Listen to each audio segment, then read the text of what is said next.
नमस्कार। न्यूज 18 के digital platform पर आपका बहुत स्वागत है। मैं हूं आपके साथ अंशिका पाठक।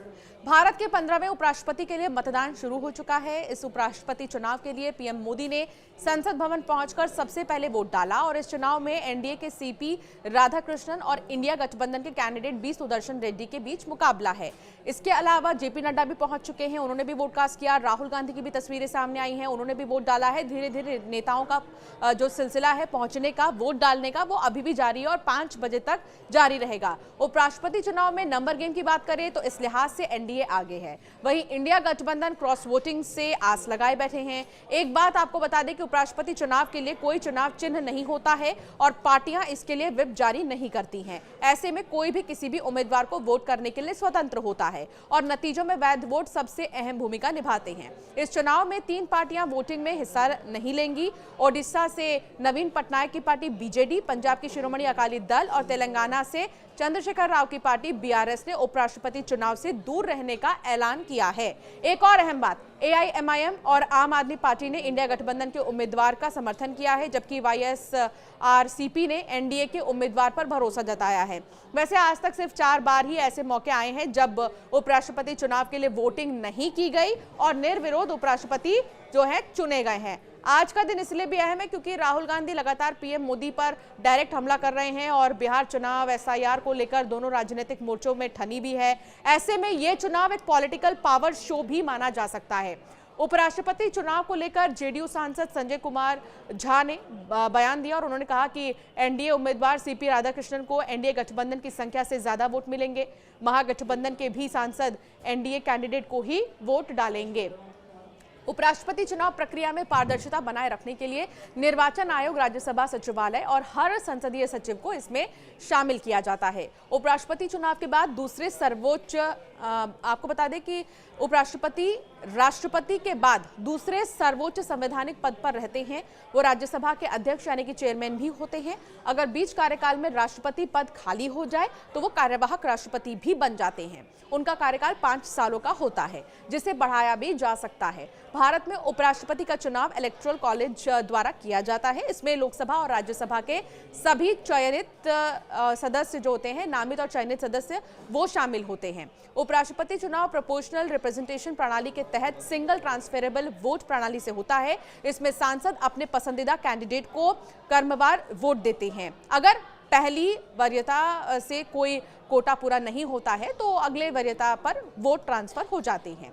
अगर उपराष्ट्रपति किन्हीं कारणों से अचानक से रिजाइन कर दें, यानी कि ये पद अचानक से खाली हो जाए, तो संविधान के आर्टिकल नंबर 63(2) के तहत उसके अनुसार जल्दी से जल्दी चुनाव होना चाहिए। उपराष्ट्रपति पद का मौजूदा चुनाव मानसून सत्र के बाद नियमानुसार हो रहा है। आपको याद होगा जब जगदीप धनखड़ ने अपने स्वास्थ्य कारणों का हवाला दिया और उन्होंने अपने पद से इस्तीफा दे दिया था, जिसके बाद ये चुनाव अब हो रहे हैं। उपराष्ट्रपति पद के लिए कोई अलग वेतन प्रावधान नहीं है। राज्यसभा अध्यक्ष के रूप में सैलरी के तौर पर उन्हें हर महीने जो सैलरी है वो दी जाती है।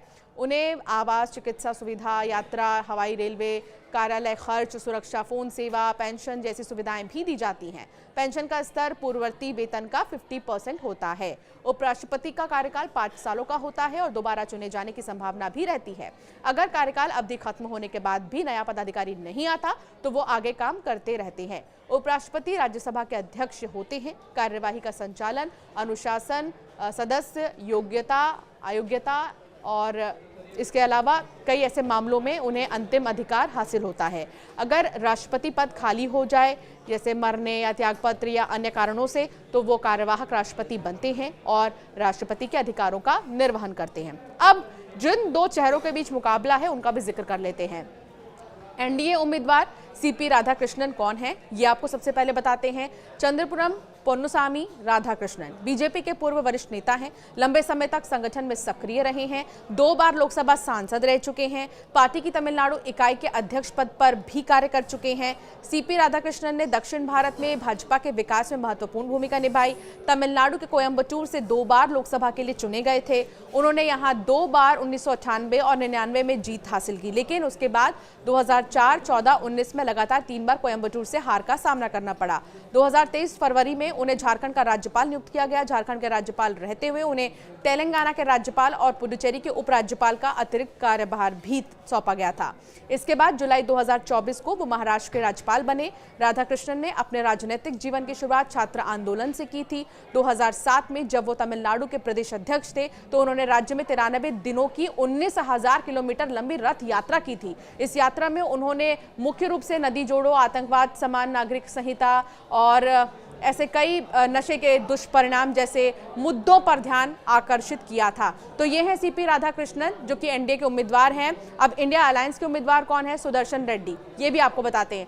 8 जुलाई 1946 को जन्मे बी सुदर्शन रेड्डी बीए और एलएलबी हैं।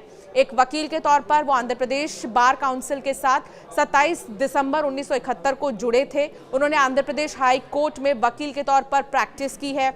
88 और 90 के बीच उन्होंने हाई कोर्ट में सरकारी वकील के तौर पर भी काम किया है और 1990 में वो बी सुदर्शन रेड्डी ने केंद्र सरकार के लिए 6 महीनों तक एडिशनल स्टैंडिंग काउंसिल के तौर पर भी काम किया। वो उस्मानिया यूनिवर्सिटी के कानूनी सलाहकार और वकील के तौर पर भी काम कर चुके हैं। 1995 को वो आंध्र प्रदेश हाई कोर्ट के जज नियुक्त हुए थे और साल 2005 में वो गुवाहाटी हाई कोर्ट के चीफ जस्टिस बने। इसके बाद 2007 में सुप्रीम कोर्ट का जज बनाया गया और 2011 में वो रिटायर हो गए। तो ये दो वो प्रमुख चेहरे हैं। 10 से 5 बजे तक वोटिंग का सिलसिला जारी रहेगा। 6 बजे पता चल जाएगा कि देश का 15वां उपराष्ट्रपति कौन होगा। ये नाम सामने आ जाएगा जब नतीजे सामने आएंगे। अब इंतजार करना होगा। अब तक कई बड़े दिग्गजों ने वोट कास्ट कर दिया है। आपकी क्या राय है इस पर? हमें जरूर कमेंट कर बताएं।